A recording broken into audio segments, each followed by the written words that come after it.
Well, the flags are at half-mast. As you can see, President Trump ordered that to happen sometime yesterday afternoon, of course, in relationship to the Minnesota church shootings. Welcome back to American Sunrise. I'm Dr. Gina. Thank you for joining us. Time now for today's health news. It is sponsored by the Wellness Company.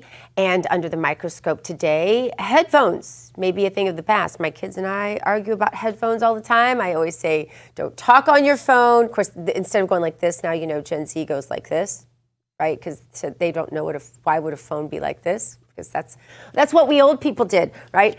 But also using the Bluetooth headphones, man, the data out there on how dangerous those are is something we've talked about a lot on this show. But soon, none of this may matter. Researchers at Penn State have created audible enclaves. These are sound waves that travel in a precise beam straight to your ears. It means that you can hear your music or your call without anyone else hearing it. No wires, no earbuds, no headphones at all, just a personal sound bubble. I know, it sounds crazy. I don't even understand how it works, and I don't know if it'll be any safer than the Bluetooth headphones are, but perhaps without some sort of radiation, maybe so.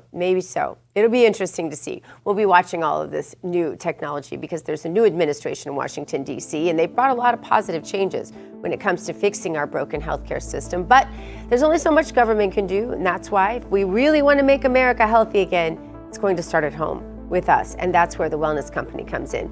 You see and hear from their doctors all the time on this network, and you know that their products are the gold standard for keeping your family safe and healthy. The Wellness Company gives you the opportunity to be sure you're prepared, though, for whatever happens with their series of prescription medical kits.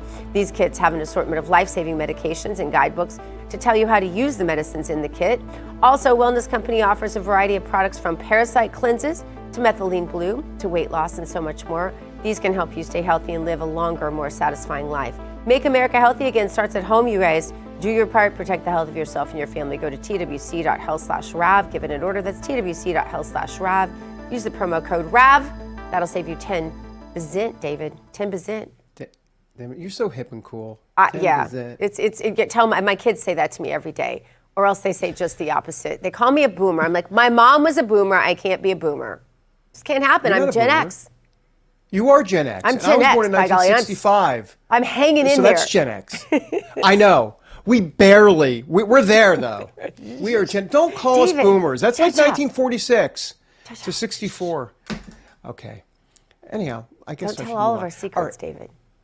Oh, right. Sorry. Okay, go to Wikipedia. Oh, maybe don't. All right.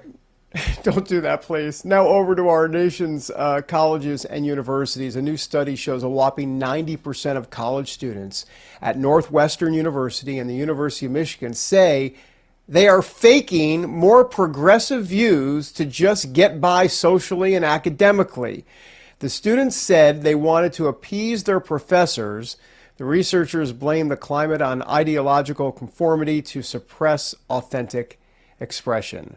Yada, yada, yada, as Seinfeld would say. For more, let's bring in political commentator, best-selling author, and host of the Brian Holleyhan Show. That'd be Brian Holleyhan because it's called the Brian Holleyhan Show, so it must make sense. Hey, Brian, so we know you're not doing what those students are doing at those universities. You're doing the polar opposite, but you're a freshman now at Auburn. I wonder what your take is on all of this. Good morning to you. Good morning to you, David. Happy Friday Eve. I appreciate the opportunity to be with you and your incredible show this morning. You're right. I just finished my first week here of college at Auburn University, and I got to tell you, we're seeing this sweep across the nation. Unfortunately, a lot of my peers feel afraid to be able to speak out and use their First Amendment right to share that they're a proud, bold conservative. We see it time and time again. I got to tell you, one of the larger crowds we had when I spoke on college campuses was when I called into Harvard University, and a packed auditorium met me twice. We did it before the election and right after the election to react to it. And I remember checking with my team afterwards, and I was like, whoa. Did I see that right? That Harvard University had a packed room for us? And they said, yeah, there's actually more conservatives there than you would think. They're just too afraid in today's modern age to speak out about it. That's a problem.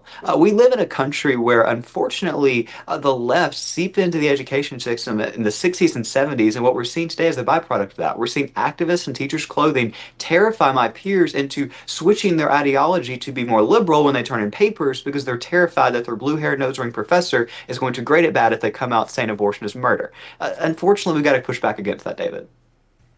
Well, Brylan, I'm going to resist the very strong temptation to say anything like roll tide or anything like that, and I'm just going to move on to, here's where you're really blessed, because it does seem like a ridiculous thing that students have to put up with this, but here's where you're really blessed. I did grad school circa 20 years ago at St. Louis University, and we were told, don't talk about your politics. That essentially meant roll over and agree with whatever the professors tell you you believe, and what the social justice posters hanging in your hallway tell you you should believe. I had my master's degree, my first master's degree, held from me, despite the fact that I was a top student, absolute top student, top grades in my program there. And my pastor finally said to me, Brylan, this is what I want you to do. Go apply for your master's degree and PhD at some school somewhere where no one's ever heard of you, and in a different town, because my husband was a very prominent politician in that town, so everyone knew my politics. So I went all the way to California to go to school from Missouri.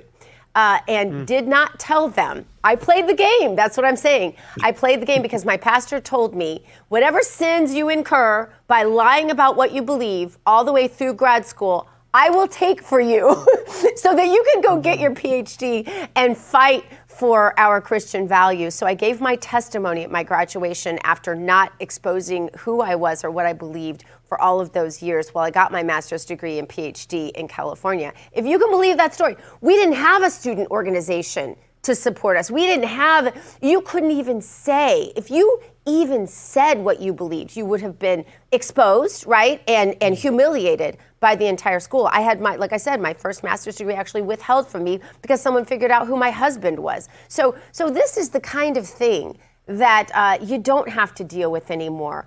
Do you feel that momentum growing, Brylan? Absolutely, day by day, and War Eagle to you, Dr. Gina. I'll say as we get to college campuses and we see this growth continuing to happen, I'm reminded of about a year ago, last summer, when we were in Milwaukee with President Trump for the convention. Our team at the RNC were putting together some themes for each night. So every speech was make America safe again, make America powerful again, different themes. The idea that I pitched, and we didn't end up using it, was make America talk again. My generation grew up in a day and age where it was so taboo to talk about politics and faith at the dinner table. And unfortunately, the byproduct of that today is that we don't know how to talk about those things. We can scream at each other, we can grab a bullhorn, we can protest on the college campus, but we don't know how to sit down at the lunch table and talk about our differing ideas. When we get back to that, we talk about what you just mentioned there, of being able to sit across the table and have a civil discourse conversation where we can still leave that table disagreeing, but hey, guess what? We had a conversation. And right now we're not even talking to each other. Make America talk again is super important. It really is. I hope President Trump is listening, because I think that's a great message that we should bring forward. No, it really is. And that's what Donald Trump has set an example for us in doing. He is out there saying, he's modeled for us that when you talk and you're just who you really are, you're just authentic, you're just honest, right, with the American public, we can come to some great consensus. Brylan Hollyhan, we don't need to agree on everything. We don't need to. You and I'm sure don't. Probably close, though. Probably really close. Brylan, thanks for being with us, and you keep on keeping on. Thanks for having me. I appreciate it. Have a good weekend. You too. You too. All right, coming up, former New York City Mayor Bill de Blasio could be waking up when it comes to dealing with crime. What was his message, though, to Democrats? We're going to have his comments next on American Sunrise.